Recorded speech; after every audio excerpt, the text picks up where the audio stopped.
salaamaaleykum chers internautes de Seneweb TV seneweb.com tey mbégte la mu ñëwaat fii jàkkaarloog ak yéen dalal benn invité borom Africam Karim. Karim maa ngi lay nuyu di la ziar. maa lay delloo ziar bro. cool ah. bienvenue à Seneweb. merci jaajëf tey jeune coof jàpp tey wala dayal. waaw kii nag moo defoon événement bi nga doon gis ci réseaux sociaux yi ñu exposé ay tenues xam nga. ñii di ma laaj lan la kañ lay amaat affaire yooyu noonu moo ngi nii looloo waral tey ma invité bu fii ñu fas yéene waxtaan mbégte la kontaante la am dalal la fi lan ngeen di wax cher internautes yi nga xamante ne ñu ngi lay suivre.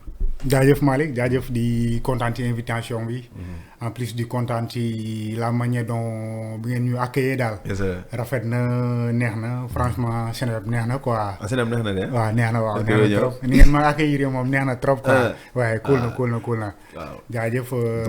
donc tey chef entreprise sax la invité dinañ wax ci sa parcours dinañ wax ci événement yi dinañ wax ci culture bi parce que c'est un entrepreneur culturel comme ni mu leen ko waxee dinañ ci gën a xuus kan mooy Karim. bon Karim benn mbeddocrate la rek benn nit ku xeebu la rek ku nekk ci art bi culture bi marketing bi entrepreneuriat culturel éducation artistique bëri na daal ci lu muy yëngu mais en quelque sorte mais yan casquette ngay gën a valoriser si li ngay jot mooy enseignement éducation artistique et culturelle. lan mooy éducation artistique et culturelle. éducation artistique mooy benn discipline boo xam ni da ngay jàngal xale yi pour ñu mën a yee seen sensibilité seen esprit critique en plus nga leen di jàngalaale environnement bi leur comportement au-delà de leur famille ñu comprendre maanaam nu ñuy dundee à travers ci famille yi. couleur comprendre couleur yi. parce que boo koy wax d'habitude dañuy foog ni ay dessin kese la quoi. waaw man maa ngi nii. waaw ñëw naa si yow tey bërët pour nit ñi comprendre comme li ma la sama émission amul règle. ba ma doon jàngal. lan nga may jàngal ñëw naa élève la pour nit ñi mën a comprendre. boo ñëwee li ma lay njëkk a jàngal mooy damay jéem a fexe yow comprendre lan nga bëgg lan mooy sa passion en fait. man léegi man hip hop rap. waaw léegi nag ci à partir de cette base là. dinañ jéem a comprendre ñun nan lañ lay. motiver ci li nga bëgg. ok di la booster la waale ci li nga bëgg. tout en te faisant comprendre l'essence de l'éducation artistique mooy ngay comprendre couleurs yi comprendre nature bi en fait parce que nature bi day wax ak ñun. couleurs yi ngay gis aussi day wax ak ñun. yamul ci ay couleurs kese. donc loolu yëpp ay sensibilité yoo xam ni dañ koy yee ci xale yi. waaw di leen nandaale tamit seen culture en fait. seen culture. waaw donc muy nekk lu baax. yow fan nga acquérir loolu ba tey mën ko jàngale. bon sama parcours Saint-Louis la affaire yi gën a am doole mooy université Gaston Berger de Saint-Louis maa ngi nuyu gars yi de passage. bi ma amee bac foofu laa dem après continuer sama njàng. di suivre benn filière bu ñuy wax en quelque sorte métier des arts et de la culture. métier des arts et de la culture. métier des arts et de la culture ñu koy wax mag benn section la bu nekk ci université Gaston Berger de Saint-Louis. foofu la affaire yi gën a propulsé wu en fait. parce que nekkul foofu laa ko tàmbalee. bi may nekk Kaolack laa ko tàmbalee bi may def troisième et tout boobu fekk na man tàmbali naa affaire yi. mais bi ma demee UGB ci la affaire yi gën a ñoŋ. fii nga ci la affaire yi gën a am yenn professionnalisme ci ngay gën a mën a am benn ouverture ci lépp li nga bëgg ci lu jëm ci art et culture en fait. art et culture. nga spécialisé wu teg sa entreprise. voilà muy Africam. exactement parce que foofu la amee Africam foofu la cosaanoo en fait. waaye samay spécialité ci musique la en fait mais comme. métier des arts et de la culture la. yow nga ne sa spécialité c'est la musique. musique la ci musique laay spécialisé wu ba am ci licence en fait. ah ouais. musique c'est-à-dire. musique maanaam musicologie en fait la musicologie. oui waaw mooy da lay jàngal la théorie musicale nga comprendre am intonation. di comprendre musique yi di ci def yenn. maanaam xam na am na benn discipline bu ñuy wax critique d'art tamit. yow boo jaaree foofu noonu tey di nga mën a comprendre ki def musique ban façon musique lay def. est-ce que voilà musique bi c'est validé ou bien c'est pas validé au-delà de ça yow di nga mën a gunge liggéey ak képp koo xam ni da nga nekk ci studio di def création musicale. kon tey nit bu ñëwoon ci yow. ne artiste laa dama soxloon benn direction artistique mën nga ko gérer. carrément ci façon musique bu nekk. carrément rap ak mbalax ak façon bu nekk. carrément bu fekkee rap nga gën a bëgg xam naa la. ah non rap bi moom.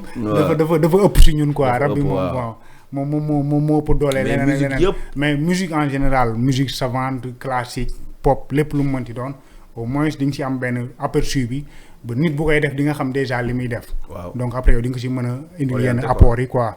ok Yeah. donc tey artistes yi nga xamante ne tey parce que entreprise nga teg. muy Africam. man ma nekk artistes yi ñëw.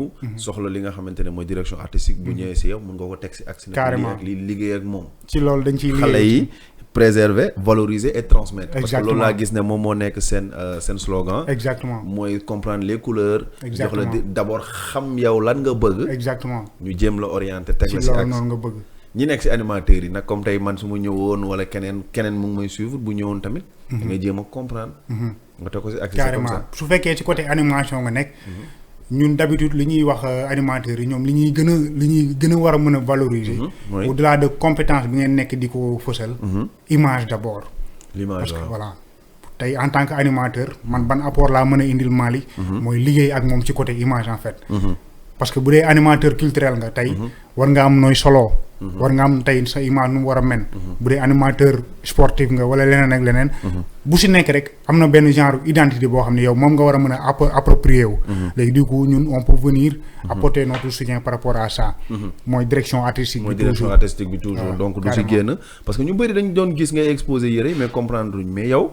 li nga acquérir dafa bëri. waaw macha ba ci allah livre bi dinañ si ñëw tuuti. waaw carrément parce que livre bi nga génnee tamit muy mbati tëb. Africam si kaw. Mbati Tëb. maison de sauvegarde de la culture. mission de sauvegarde de la culture mission Ouais. de sauvegarde de la culture. mooy mbati tëb la mission de sauvegarder la culture. carrément. lan mooy mbatit ëpp. bon mbatit c'est un mot en wolof en fait. moom mooy culture quoi. waaw culture en wolof. c'est mbatit. maintenant ëpp bi nag moom ñun ñoo ko si yokk comme ça affaire de mbedd la. mbatit si olof mooy. culture mbatit ci wolof mooy culture. mbatit si olof mooy culture. exact maanaam culture si wolof mooy mbatit en fait. waaw. est-ce que comprendre nga li ma la bëgg a wax. nga doog xam te culture laa xam nga ñun d'habitude dañuy wax culture alors que mot culture.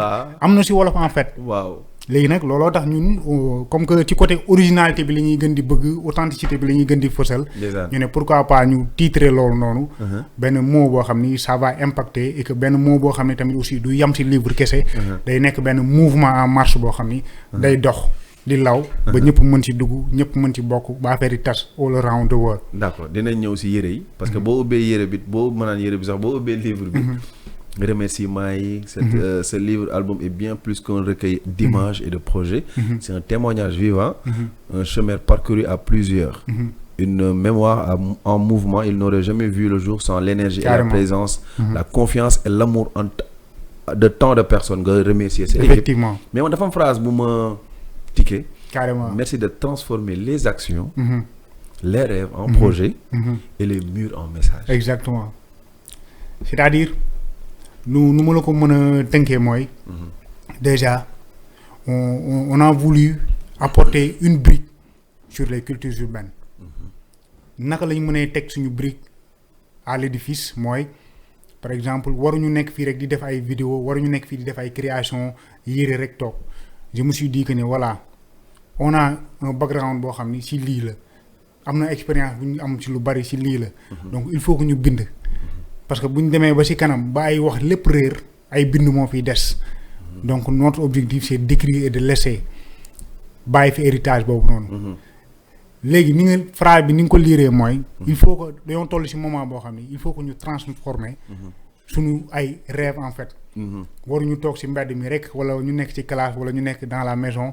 am benn rêve rek war ko limiter foofu noonu. il faut qu'on transforme les rêves en action en fait. ba tey yaa ngi ci préserver valoriser et transmettre. exactement transmettre ma lay nekk nii. exactement waaw ñëwal waaw. il faut que ñu transformer suñu ay rêve def ko ay action man action yooyu noonu ci laa nekk di jëmmal nii. teg livre def exposition accompagner les artistes jàngal ay xale. leneen ak leneen waree fa. ci loolu lañ nekk noonu ci loolu ngeen nekk donc tey instant bi ñu ngi ci livre bi mais livre bi en général lan ak lan lañ ci mën a xaar ci biir ci liñ ci wax. lan ak lan laa ci mën a. xaar tey boo doon tënk livre bi. bon livre bi li muy ci su ma ko doon tënk culture urbaine laa koy laa ci wax. waaw mais culture urbaine yaatu na. mais lan ak lan nga tënk fi lan ak lan nga tënk ci biir. maanaam branche yi nekk ci culture urbaine yëpp je peux dire que mu ci quoi. waaw. comprendre mais bu ci nekk ñu expliquer ko en fait en détail mais ñu def ko de façon visuelle en fait Ok. parce que mënoon na nekk ay texte kese. mais il faut qu'on les accompagne avec des visuels forts comme ni ma koy waxee. am na graffiti. waaw. am na streetwear. mu ngi nii. sportkat si yaa ngi ci. waaw ay ponkol ñoo si nekk doon ci mais yow waxtaan. waaw ñëw la. waaw booy wax salaam tey boo nee musique di nga wax salaam. donc waaw. salaam mu ngi ci. waree ba. tënk na daal culture urbaine. mais yow ku la xam dalay xam si streetwear maanaam yére yi gars yi di sol pour ñi gars yi mën a comprendre. exactement mooy moom yi mu sol t-shirt bi mu sol même yére bi ma sol nii sax si culture la bokk mën na ko ñëw. exactement mais alors que bi Eva moo ko ñëw dinaa ñëw si fin bi après ngeen teg. waay dafa rafet indil na ma cadeau. dafa rafet. indil na ma benn cadeau bu waaye. jaajëf moo nekk nii. andil na ma benn t-shirt. jaajëf mais yow ku la xam si yére yi la xamee. streetwear mais yow dafa mel ni moment bi dafa jot pour nga wane sa casquette yu bari yi nga yor. non. mu ngi nii. yeah. yéen a ngi koy gis. waaw cool. waaw léegi nag. jaajëf gars yi si yére leen la xamee maa ko tey njëkkee fii ci livre beeg xam nga. ndekete moom dem na université. jàng na ko. ba branche yi nekk ci culture yëpp. boo ñëwee si yow. da nga koy won yoon bi. donc tey yow ku la soxla nan lay def ba jot la. bon man maa ngi ci réseaux sociaux yi maa ngi ci TikTok Instagram maa ngi Facebook. waaw bon ku ma bind rek man après voilà dama lay tontu quoi. waaw en mais plus tey voilà on est ouvert à ça quoi. est-ce que tey yaa ngi ciy gis sa bopp si li ngay def parce que gis naa ne soloon nga pas mal d'artistes.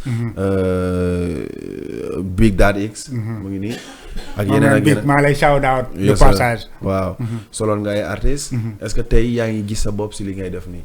en termes de revenus. ça va parce que li koy yombal mooy yemuñ ci benn affaire en fait. ok ñun suñu contrepartie ou bien suñuy source de revenu du streetwear kese. ok parce que on est dans l'enseignement ñu ngi jàngale. Voilà. jàngale mooy si ba tey si kii bi. waaw ñu ngi jàngale quoi en fait ñu ngi jàngale au-delà de jàngale bi dañuy def ay branding visuel yi aussi ñu ngi ciy liggéey consultant image ñu ngi ciy liggéey pas mal d'artistes yoo xam ne ñu ngi déggante ci côté boobu noonu. Et ce sont des services yoo xam ni bon c'est pas gratuit en fait. Ce sont des services rémunérés. Donc du coup sant yàlla quoi même su fekkee gisuñ ci suñ bopp comme si ni ñu ci war a gisee suñ bopp. mais sant yàlla quoi en fait. parce que streetwear bi aussi il faut nga wax ma ban fan la mën a yóbbu artiste. bon même budul streetwear kese maanaam accoutrement dafa jiitu ci lépp. surtout nga nekk artiste. nekk porteur de voix. boo comprendre sa culture boo comprendre li nga am rek. yow dootoo caaxaanee loolu bay sol leneen quoi toujours dama koy wax maanaam artistes yi à partir du moment ñu comprendre li ñu am dootuñu caaxaanee seen côté image dootu caaxaanee seen ay solu. dootuñu caaxaanee seen sortie en fait. parce que dañoo nekk ci monde boo xam ni. mënoo jaay keneen lu mu am ba pare en fait. ku wàcc ànd boo dem fekk fa borom. c'est le message en fait. ok tey Malick Ndoye c'est un porteur de voix. macha allah am bëri nga ñu lay suivre tey j'aurais aimé un Malick Ndoye comme ni nga koy defee di promouvoir la culture di sol di ngay soloo comprendre nga ñuy xam ni yow tu défends un peu l'africanité mais ce que je dénonce mooy par exemple beneen artiste bu mel ni Malick Ndoye ku siiw tey nga gis ko muy sorti wala suy def ay clip mu def ay œuvres yoo xam ne day leer ni kaw ba ci suuf maanaam amul daraay africanité en fait amul daraay promotion de la culture man loolu c'est anormal pour man artiste di def loolu. ba tey loolu dafa mel ni dafay ñëwaat ci direction artistique bi. exactement ba si yére bi sax direction artistique bi day wax. lépp tey tey man bu ma nekkoon artiste dem BET Awards. exemple ma war fa def prestation. exactement ma war a ñëw sol casquette. tu vois def lan. casquette yooyu ngay war a sol foofu mënoo sol casquette bu gën a seer ñi ngay fekk foofu. jaaget yi nga war a sol team yi nga war a sol all star yi nga war a sol munoo sol lu gën a seer ñi ngay fekk foofu. donc foofu lenn rek nga leen mën a jaaxale mooy li nga moom yow. waaw li ngay moom. c'est culture en fait sol casquette man. waaw sol casquette boo xam Sénégal la jógee sol. tubéy jëmm boo xam Sénégal est-ce que yow. mën nga ma defara de telle sorte que nit bu taxawee dinaa ko expliquer li ma sol kaw ba suuf. carrément yow di nga ko mën. carrément. si naka carrément c'est-à-dire que. créativité boobu noonu. genre consommation locale la ñuy wax tey. mën nga ñëw ne man lii tenue bii laa bëgg mais de façon locale en fait. ok bëgg nga cap on peut te perfectionner une casquette boo xam ni ça sera peut-être boo ko gisee mën cap c'est bien vrai que du lu ñu moom mais mën na am benn touche boo xam ne yow boo ko gisee di nga xam ne lii nii am na fu mu lay yóbbu en fait. waaw. mën na ni mu mënee nekk si casquette bi noonu la mënee nekk si yére bi. waaw noonu la mënee nekk si tubéy bi noonu la mënee nekk si dàll bi. ak loo mën a sol war na mën a am benn particularité wala war na mën a am benn identité boo xam ne ñu ngi ko xool ne ah Malick. ok lii kat affaire bi rax na quoi. ok lii kat am na lu ma siy gis loo xam ni am na benn authenticité en fait. ok effectivement noonu lay demee. noonu lay demee côté yére yi. donc yow noonu nga koy confectionné jaay ko. est-ce que am na ay artistes mis à part. Big Daddy ñoo xamante ne ñu ngi lay jege si pour nga defar leen loolu. oui am na ay pas mal d'artistes yu may joobal ci seen côté image. ci côté yére yi aussi ñu ngi ci maa ngi ciy liggéey ak ñoom. dañuy wax ni tenue bii laa bëgg ma defaral leen ko. mais yow yaa koy ñëw wala da nga am ay tailleur. bon am naa ay tailleur mais li si ëpp am na ay yére yoo xam ne man maa koy daggal sama bopp en fait. après jox sama tailleur yi ñu gérer quoi. ñu gérer la ko waaw. d'accord donc tey livre baa ngi nii. yére yaa ngi nii joxe na lépp li nga xamante ne moom mooy ay comptam ak lépp. hip hop bi yemul kese si rap. non yemul kese si graffiti. tey moom lépp ngay def man li ma si jaaxal moom day graffiti. non def ma mais est-ce que da ngay rap est-ce que da ngay rap mën nga rap. non mënuma rap de mënuma rap. mais li ma si jaaxal def nga lépp moom mais est-ce que la joxoon son mën nga am parce que sànq nee nga def nga. def naa musique en fait ouais. def naa musique depuis voilà depuis 2017. mais ku bëgg a mel ni yow nag damay def day dem université tamit. bon xaw ma de mais bon. xaw ma nag boo demee université tamit dina mel ni man mais daal mën na nekk en fait mën na nekk. mais j'ai vu ta famille. keroog bi ngay def exposition. bi fële nan lañ gisee tey li nga xamante ne moom nga nekk di liggéey. parce que y a des jeunes yoo xamante ne bëgg nañ mel ni yow. am nañu rêve def comme yow. mais d'habitude seen famille duñ leen soutenir mais j'ai vu ta famille venir. soudé wu. carrément man loolu moo ma may doole en fait. en plus su ma demee ba am sañ-sañu di wax publiquement wala su ma demee ba nëbbatuma affaire yi. c'est la famille qui me donne la force en fait. ñoom ñoo may dooleel. et puis damay profiter waale ci occasion bi di wax tous les parents d'élèves tous les parents d'une manière générale à partir du moment ñu am seen doom muy jàng nañ fexee xam seen tout tànk ñoom lan mooy passion lan la bëgg ñu bàyyi ko ci loolu.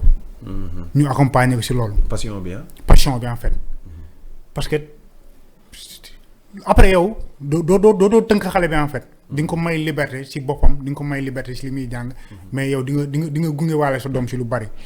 tey par exemple man looloo ma yombal samay mbir. tey dama am parents yoo xam ne dañoo teel a nangu en fait. li may def parce que neexul tey par exemple nga ni ñu ne diw am na bac dem na université lan lay jàng ñu ne art et culture quoi. waaw xam nga neexul di si dégg-dégg. art et culture mais yow waaw noo mënee jàng loolu. waaw mais loolu ñi la koy wax d'habitude mooy ñi jël art et culture yamale ko si tëgg ak fecc en fait. yaatu na romb na foofu. waaw du ay tëgg ak fecc rek quoi. waaw c'est plus que ça en fait. c'est plus que ça donc parents d'élèves yi man képp ku si am sa tout tànk xamal déjà booy bi lan mooy passion. lan lay bëgg di def. ñu koy accompagner si loolu. te mën na nekk. waaw te mën na nekk mën na si génn. carrément. carrément tey conseil booy jox booy bi nag parce que nii jox nga conseil parents yi. waaw booy bi loo koy wax. non parce que yombul. waaw da nga naan booy. li nga nii risque la yaa ngi siy dugg xam nga loo koy jox conseil. non si domaine yëpp la en fait. fii amul benn domaine booy passionné wu fekk mu yomb quoi. ok mais nag fu muy yombee mooy boo amee tawhid bi am passion bi ba pare am la volonté di faire un métier en fait. loolu soo ko amee rek man pour man mën nga si génn nga gëm li ngay def aussi bañ ko jàppee ay caaxaan parce que boo ñëwee si kii bi ni gis voilà affaire yi dem ci concert dem fii mën nga jàpp ne ay caaxaan la mais am na leneen lu làmbu si biir quoi. oui waaw plus c'est plus qu'un divertissement. donc nañ booy def job nañ ko gëm. nañ ko def liggéey. nañ ko gëm parce que liggéey la. ñaari liggéey la en fait. ok di nga si dundal sa ruu. waaw te di nga si liggéey en fait. di nga si dundal sa ruu. passion. di def lu la neex. waaw après ngay nekk si jàmm. ngay nekk si jàmm waaw. mooy dundal sa ruu ba bi. pare di nga si am xaalis. exactement xaalis bi ñëwagul mais dina ñëw quoi. day ñëw par force kay ma gëm naa loolu waaye xaaral rek. nan la demee. dama leen koy wax fii samay streetwear na ñëw. ah non day ñëw garaaw de xam nga fii nag benn kii la am. la non mu des si abar balaa gars yi de. non ma day ñëw waaw léegi. waaw. wax nañ si parents yi wax si booy. le gouvernement politique culturelle bi nan nga ko gisee yaa ngi si gis sa bopp yow. politique culturelle bi non. loolu bu gis naa sama bopp d'une part mais d'autre part ça reste à améliorer en fait. comment ça. bëri na. yow ci sa cas yow sa point de vue. waaw ci sama point de vue boo xoolee tey ci côté ministère de la culture ñu ngi nuyu madame Khady Diène Gaye de passage li ñu yëg ak li ñu yëgul ñu ngi gis ni genre mu ngi liggéey en fait. mais man pour man bëri na ay yeneen pàcc yu ñu war a gën a mën a améliorer en fait. La dernière fois sama beneen émission maa ngi doon wax di waxal les étudiants en métier des arts et de la culture yu nekk université Gaston Berger. bu ñu demee ba licence dañuy am problème pour fu ñuy defee stage en fait. ok et que étudiants yooyu noonu maanaam waruñu am problème boobu noonu. parce que ñoom ñoo war a génn après nekk ci instance culturelle yi nekk ci administration culturelle yi donc madame la ministre du moins. moom war na mën a am information yi ba étudiants yooyu ku ci tollu stage nga dem ci instance yi nga war a defee stage nga def stage. parce que musicologie moo fa nekk. photographie. art dramatique. cinéma. ñooñu après ñooy ñëw ci milieu bi. nekk ay professionnels nekk ay intellectuels. donc waruñu am problème fu ñuy defee stage. et tamit di ngeen dem pour conquérir l'Afrique. exactement et le monde parce que tey bu cinéma bi taxawee dañ naan Sénégal fa la toll et booy fa la jógee. exactement ils sont formés en ça. de l'autre côté ci wàll bi ma nekk nii laay mën a waxee aussi muy côté culture urbaine bi. bien vrai que gars yi mën naa wax ni ñi ngi ciy góorgóorlu mais ça reste beaucoup de choses à faire. maa ngi fi. maa ngi ko wax. non ça reste beaucoup de choses à faire en fait. ça reste beaucoup de choses à faire et puis voilà gars yi faut que ñu décentraliser affaire yi bañ ko yemale ci benn bloc. tey am na benn jeune bu nekk au fin fond du Fouta Djalon tey mi ngi def ay activités yu garaaw. mais tey peut-être amul accès pour ñëw fii demander ci financement yeeg yooyu.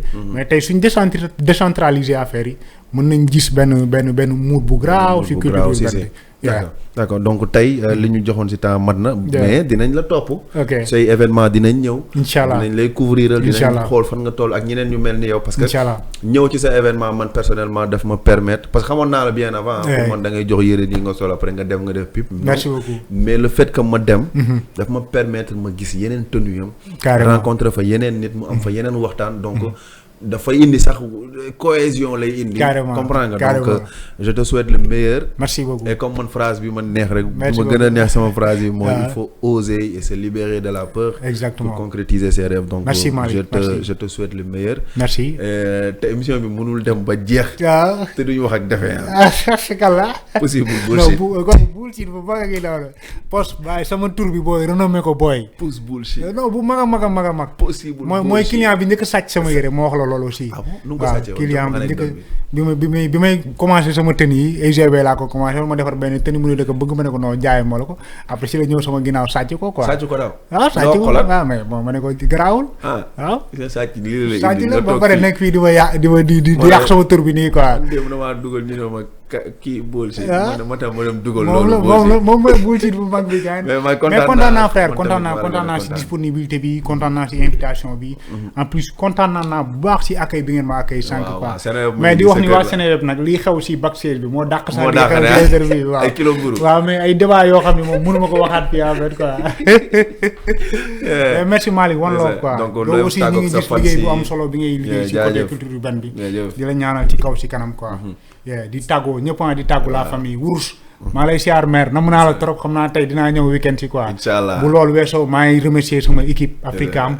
mënuma lim gars yi mais maa ngi remercier aussi toutes les personnes yi nga xam ne ñu ngi jàpp si job bi si kaw si suuf aussi. inchaallah voilà jaajëf donc sama gars yi c'était Malick Ndoye jeune Thiof jàpp tin ak ki nga xamante ne mooy Carré Mbati Tëb. sama gars beneen inchaallah.